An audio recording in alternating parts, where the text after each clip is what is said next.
I mean, how incredible is that? It's like being Michael Jackson for a second. Look at this. Hello, bonjour to you all. I'm so happy to be with you in Amsterdam to share what we have been doing for the past 9 years, and I hope you are too really excited. Right, I have a bit of a warning to give you. A clicker, we have a clicker moment. Gasper, where are you? Give me the slide. Ooh la la, no. Where is it? Ah la la, this is it. Well, now you missed all the big part. Yeah. So, a bit of a warning. I mean, I guess you have already noticed it. But yeah, I mean, you got that, right? I sound so tellement so French. And, you know, one thing I have to say is, like, you know, we only have 20 minutes together, and I've got about 250 slides that we have to go through together. So that just means that be prepared, because it's going to be a pretty much intense roller coaster, where you're going to be bombarded with my French accent non-stop. So if I don't make any sense to you, just raise your hand in the air, and I will try and slow down. Now, I cannot promise I will do that, but I will do my very best, because basically what you're going to experience right now is going to be very much close to what I call the total bombardment.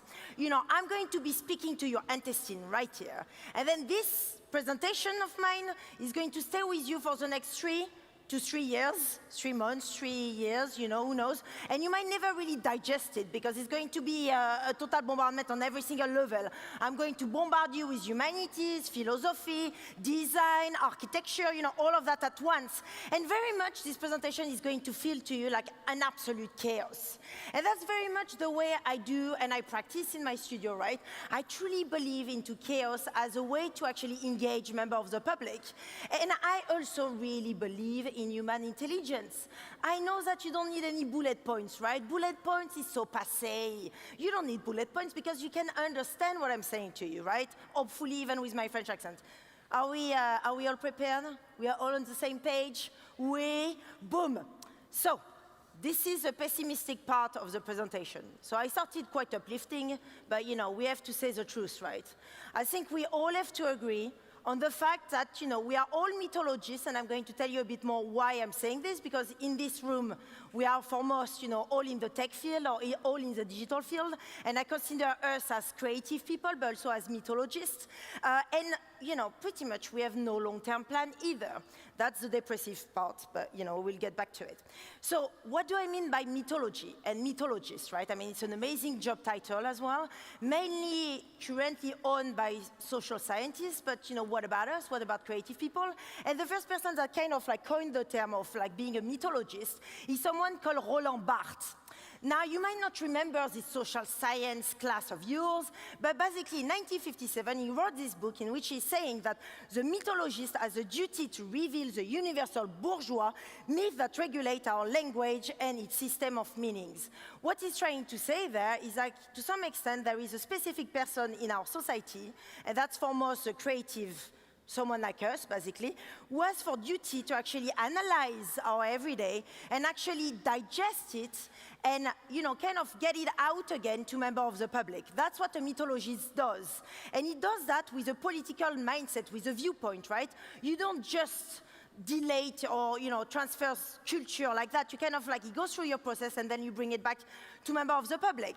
And, you know, to some extent when he was doing his book, he was talking about, you know, the face of Garbo. He was talking, I mean, we were in 1957, there was a Citroën DS. So he was looking at specific objects in our everyday, and he was trying to figure out how these different objects were kind of structuring our language, were kind of structuring our everyday. Now, pretty much what we do in the tech field is also we do that, right? We are there to actually structure the way that we connect with things, that we interact with objects, and so to some extent, we are this mythologist.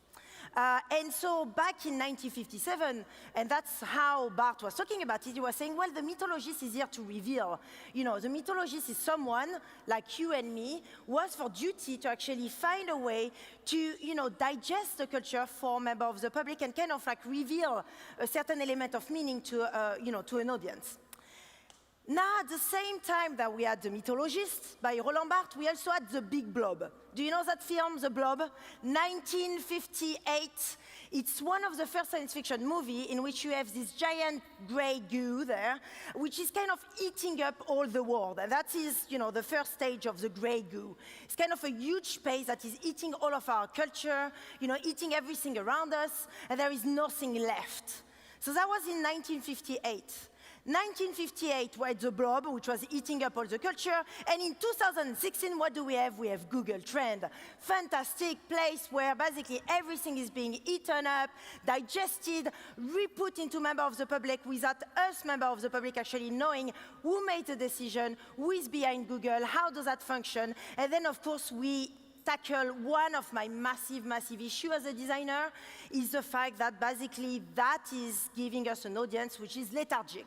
Because from the moment where you do not know why, Google Trend is giving me, this is a new hot topic, let's say, and I'm not actually getting actively involved in defining that hot topic for myself, then of course you end up with a situation in which it's getting really hard to get any social action from members of the public or to get them even involved with any cause. Right? And that's a real problem of mine, as a designer. And so, I've been involved with a lot of, space science field. I mean, we are going to talk about it a bit more, but I specifically have done some collaboration with NASA. And so, one thing that is very striking me when it comes to NASA is like, you have the Super 8 NASA, you have the NASA laundromat, you have the NASA liquor, you have the Apollo tire and wheel, everything and nothing is NASA nowadays. And, someone has been talking about it and it's called Baudrillard and he said nothing has any meaning today. I'm sorry if I really made a bit of a depression there, but it's going to go back uplift after a while. But, So he was saying nothing has any meaning today. And that's a real problem because actually as member of the public, we prefer to kind of go towards the fiction that we prefer to actually really engage physically with anything. And, one thing that I think we need to really address, especially with all of you in this room, is how can we start thinking long term?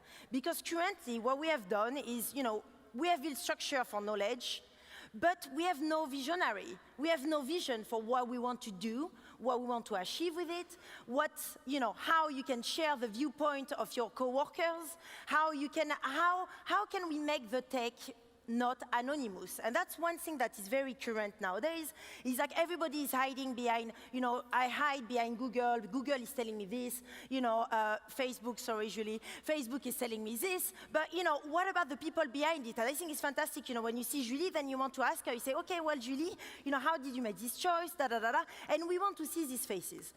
And we want to know as well what they have planned for the next 5-10 years. And I think we need to take inspiration from the scientific world. Right? So one person that I think is a great inspiration to me is someone called Frank Drake. Frank Drake came up with this equation which is giving us the potential civilization of extraterrestrials that might be out there. It's called the Drake equation, and it's basically composed of a different unknown, which is basically the number of civilizations that our galaxy is composed of, how many planets might be out there, you have how many potential civilizations might be out there, and so on. And so there is all these different components there, and according to him, once you define each of the unknown, that we will know how many potential civilizations might be out there. Now, I think it was done in 1961, right? But currently, we have actually found that there is about 4,000 habitable planets. We have found that there might be actually, if there is 4,000 million planets, then there might be some water in it, So actually, all of these unknowns become more and more known, actually. And we are getting to a point where very soon we will be able to say, yes, there is some form of life on other planets. And that is something, that equation is a sort of a vision for what might be out there. And so someone else I think is really of inspiration is Lawrence of Arabia. Think about it, you're on a camel, Lawrence of Arabia, this is it. And he said all men, he said all men, but let's put it this way, all women, because I kind of truly believe that women, we are on the top of our game, isn't it? We dream much better than any man. So all women dream, but not equally. The dreamers of the day are dangerous women, for they may act their dream with open eyes to make it possible. And what I'm trying to say there is that he's talking about people that are actually acting what they believe is initially impossible, and they make it happen. And I think we need a bit of this uplifting move into the tech field where we actually try and find this dreamer of the day. Who are they? Is it yourself putting together the platform that you put on the net? You know, how do you reconnect with this sort of like very bold ambition that it is to be a human to some extent? And so someone else, which I think is also really interesting, is called William Burroughs. And so William Burroughs speaks about the invisible generation. And I think another duty of ours in the tech field is to make sure that we empower the young people. We empower the young generation. And so he talked about the young generation as being the invisible generation. And he speaks about them as being a place ready for revolt, a place where, to some extent we need to empower them to have this social action. And he's talking about actually having all the young people to have a tape recorder and record their everyday and sort of play it back. And by doing so, generate this gigantic, human chaos. And so that's a question for us. Let's try and reconnect with that invisible generation. And I think, when we speak about knowledge, specifically in the tech field, let's reconsider not only the knowledge of, what is on the surface, you and me, but also what is happening above, what is happening below. And I think there is a really big call for all of you to start investing into expedition, investing into human, vision, which are above and beyond ourselves, to actually inspire that next generation, right? And so I think, really, I'm going to leave you with it, but I think it's very, very important that we all think about that. Like, how can we become a bit more bold, a bit more impolite, a bit more ambitious, and how can we reconnect with that next generation? And you have the power to do that, basically. So just go and make it happen, basically. So all of this idea is things that we kind of think about quite a lot into the studio. So like we just said, I run an interdisciplinary studio, Willy Wonka studio we call it, where we have people coming from the philosophy background, the sociological background, the design background, the architectural background, the digital background. We are all mixed up together, and basically what we are trying to do, we are trying to manufacture the impossible. And in a way, for me, it comes back to actually selecting my team depending on whether or not they fight with me. It's not about being polite with each other anymore. When you're really passionate about your field, then you're kind of like all really fighting for what you really believe should be right. And so we take inspiration from the theatrical field. We do what we call the theater of cruelty. If you don't know what it is, it's a theatrical methodology that has to do with actually vomiting on members of the public. I'm not going to do it. But basically, Antonin Artaud is someone that invented this whole theater of cruelty. And the idea is to be actually violent with members of the public, to actually get them physically engaged with a cause, not being gentle, not being polite. I also trained as a fine artist before, and for me, I always had this fascination for painting and how, when you go in a museum, you might not remember the scene that you see of a painting, but you might remember the tone of it. And so I always be fascinated about how could I design an experience that embed, a feeling into yourself the same way that you will remember the tone of a painting. And so I also train in critical design. If you don't know what critical design is, it's basically design for debate. A is the usual way that we consider design as being a problem-solving approach. In critical design, we think about design as being a problem-finding approach. We are the people in the research and development phase at Apple, Intel, YouTube, and so on, the people that ask why. Why are we doing this? Why are you developing nanotechnology? Why are you developing synthetic biology? Why are we doing this? And how can we get members of the public involved with us? And so that's really our trademark, really. We design experiences, we engineer situations that will regenerate this critical thinking and social action for members of the public. So what do? We do dark energy in your kitchen sink. We allow you to actually create a bit of the unknown in your kitchen sink. We make you experience what it is like to be face-to-face to a fully erupting volcano, a reproduction of the Mount St. Helens into your living room. We give you the full lift-off experience of the Soyuz rocket. We work with astronauts to give you that type of experience. Gasper, give me the sound, my dear. Boost me the sound. What's happening? Gasper is our lovely, hey, by the way, Gasper, the man is behind the computer working manically. I think we can give him a bit of a round of applause to Gasper. Come on. And all his team. So You know, we do sonic boom as well, like what it is like to be face-to-face to a particle going faster than the speed of light. We make you swim into an 84,000 marble kingdom. We get you to experience politics in a way that you will have never experienced politics. And then we also make orchestra, and we make them sound in space. So back in 2012, I created the International Space Orchestra, which is an orchestra composed of senior managers at NASA, the SETI Institute, which is a search for extraterrestrial Intelligence Institute, Singularity University, and the International Space University, and all these people are performing music together.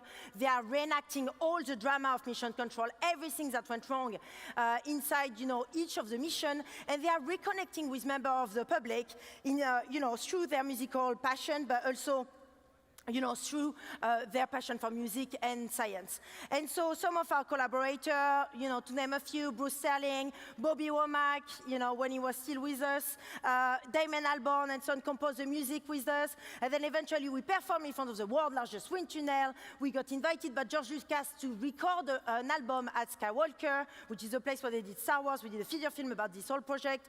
And then every time we do a new performance, which we do every year, right? We perform with a new artist that will consider a new aspect of a NASA mission that is being developed. That was with the Prodigy, that was with the Savages, which is a rock band. Here it is, these guys with Beck. Look at this, full house, standing ovation. They are getting better. That was with Savages. That was just this month of April. That was us at the Fillmore Theatre. If you don't know what the Fillmore Theatre is, it's a place where they found, Velvet Underground, Janis Joplin, and all these guys. So it's like NASA rock star, basically. And then big news, but I cannot tell you too much, but please do watch this space. We are going to be performing at the Hollywood Bowl in front of 17,500 people, and we are really excited. So please, if you come in LA, let me know. And then here it is, we eventually send our recording space for every single astronaut that go inside the International Space Station to listen to their colleague from Earth. Here they are, and and so I guess, we work a lot, of course, like I said, we don't just design experiences that are not related to any tangible background, right? And so we actually actively work with scientists. We go in the Super Kamiokande Day, we go in the Large Hadron Collider, we work with FEMA, we work with the United Nations, and we truly believe that nothing is impossible. And why I'm saying this is because basically we have this special technique in the studios that we call the hammering technique. The hammering technique is something that you're just experiencing just now. The hammering technique is to turn every single no into a yes. And that has no limit, absolutely no limit. So if I email you and you tell me no, I'm going to get absolutely thrilled and excited. And I will go back and go back and go back. And then it just never stops until you turn it into a yes.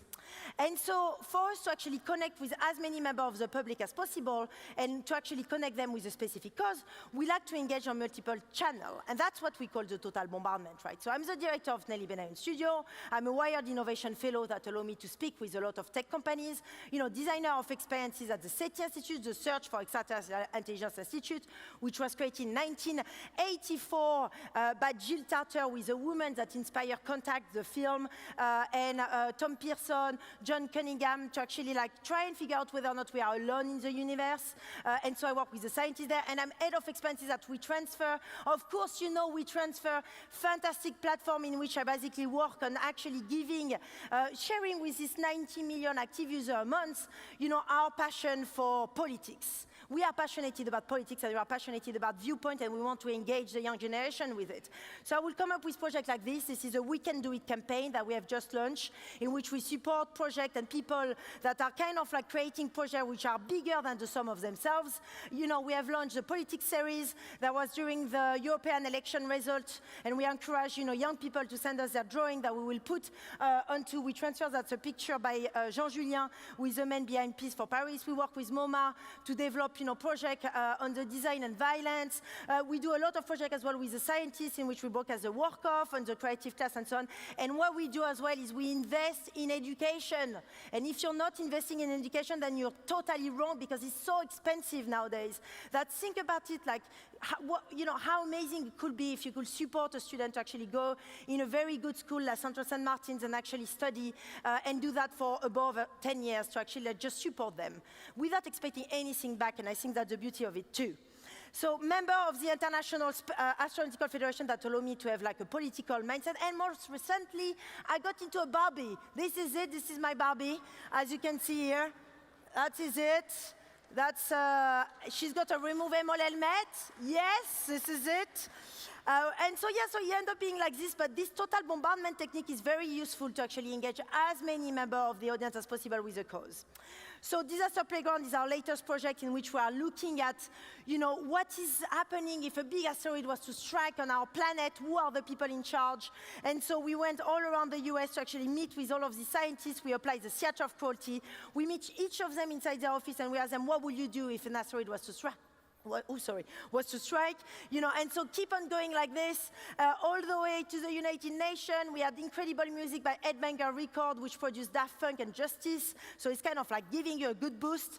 I'm not going to show you all the trailer, please do watch it, but I'm just going to show you just quickly the beginning of that film. Give me a boost! Yes, a bit more sound. At 0400 Pacific, we were notified of a building collapse at building 239, cause unknown. Reports indicate a pancake collapse of 3 floors at ground level. Proceed to the scene immediately. This is what we know so far. At 8:30 this morning, an asteroid impacted the county of Granger. Our team on the ground are currently investigating the subject matter. If you can, shelter yourself.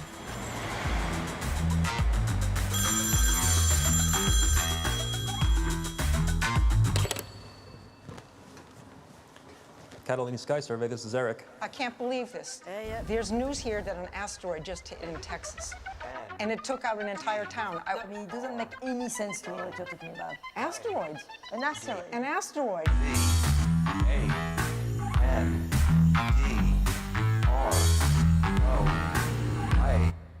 And so you can see all of this on Netflix, is there. But basically, this film is there to actually really get you to meet with the real people behind planetary defense. And of course, it's very different from any Bruce Willis, because they are not Bruce Willis. And so, of course, we combine all of these things that we do in the studio, which is a theater of quality, together with critical design and so on. And we got it quite all over the place, but one thing that we are really happy about is actually, we are also academics, so we also write paper about what we do, and we also communicate back to the scientific community. And so we wrote a paper about what wasn't working really well in terms of the emergency procedure which were in place. And then that got then picked up by the UN, which is now currently using it to reenact and prepare for, what might happen to all of us in the next 1,000 years, which is basically a massive asteroid hitting us. And eventually in January this year, NASA has just opened a planetary coordination office, which is also something that we are really happy to have been a part of the discussion of. Now we are launching a new project. It's called The Life, the Sea, and the Space Viking. And it's a project in which we go at -11 kilometers underwater, all the way to the greatest height of the universe, and we are looking at which form of life from this planet shall we send in outer space for future outer space colonization. Now, if you're talking about a long-term vision, this is one of these projects in which you should come and invest into, by the way. We are looking for partners as well, so come and speak to me if you're interested. And so here we go. We'll go in places like this, which is where we find the most resistant form of life on our planet. That is a giant crystal cave in Mexico. And then I'm just going to show you a quick extract from a trailer we have put together. So, here we go. We cross the world again. We go and meet with some of our incredible scientists who are going deep down under the sea. And of course, I forgot to tell you, it's happening on a Viking ship. Yeah, that's the part that I should have told you straight from the start. We are doing all of this on board of a Viking ship. Keep going, Gasper. Give me a bit of a boost. This is it. That's it. Keep going. No, we know. Keep going. And so, you meet with pioneer in the field of submersible, going deep down. We keep going under in Antarctica. We meet all of these incredible places. And so, yes, so we are looking for partners. So if you want to join us, please do join us. And I will like to thank you all so much. Hola, it's happening. Thank you so much.